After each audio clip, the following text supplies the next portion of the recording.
Have you ever heard of Fate? Once hailed as the adventure that's sweeping the nation, Fate is a game that released in 2005. Oh my god, that's the year I was released. It was originally released on a platform called Wild Tangent that is apparently barely better than malware at this point.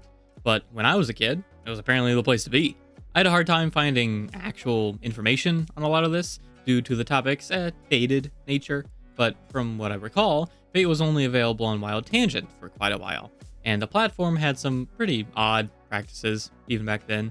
It had an arcade-like system where you would buy little tokens that gave you like a single play session or something like that.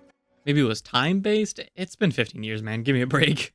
The only thing I know is that these guys were probably making money hand over fist from me specifically because I loved this game.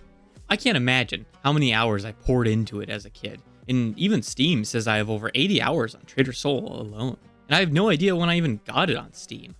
The last time it says I played the original was 2015. So I assume I got it sometime around then. Also, 70 hours, holy jeez. So yeah, suffice to say, I had it in for this game as a kid. But how does it hold up? The same guy who made Fate, Travis Baldree, also made a game you might have heard of called Torchlight. Now, I played the sequel, mostly, but from all accounts, the game is basically just Fate done better, with a higher budget and longer than like a few months to make it.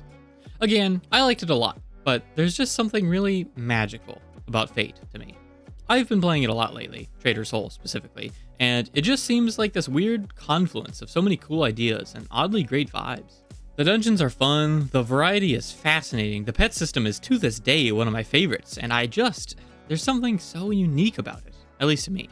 So I guess my question is, why hasn't anyone else been able to make that lightning strike twice? Maybe I've just completely missed it, but it seems like just perfect territory for an indie dev to jump in and make something absolutely incredible here. Atlas springs to mind as a perfect example.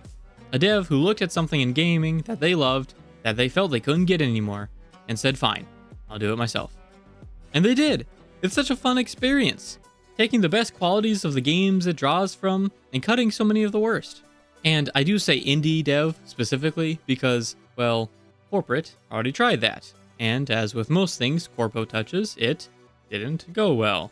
I haven't played Fate Reawakened and I don't plan to.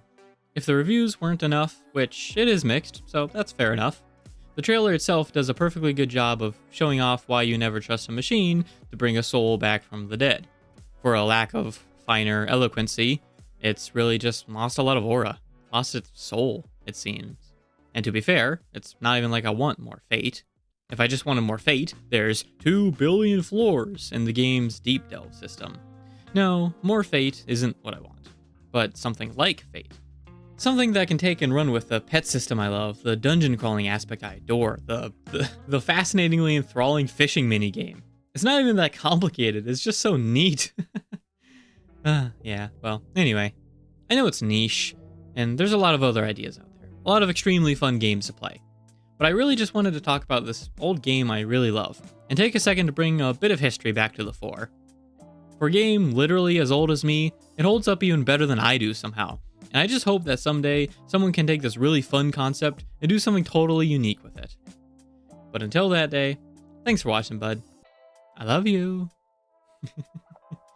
Yeah.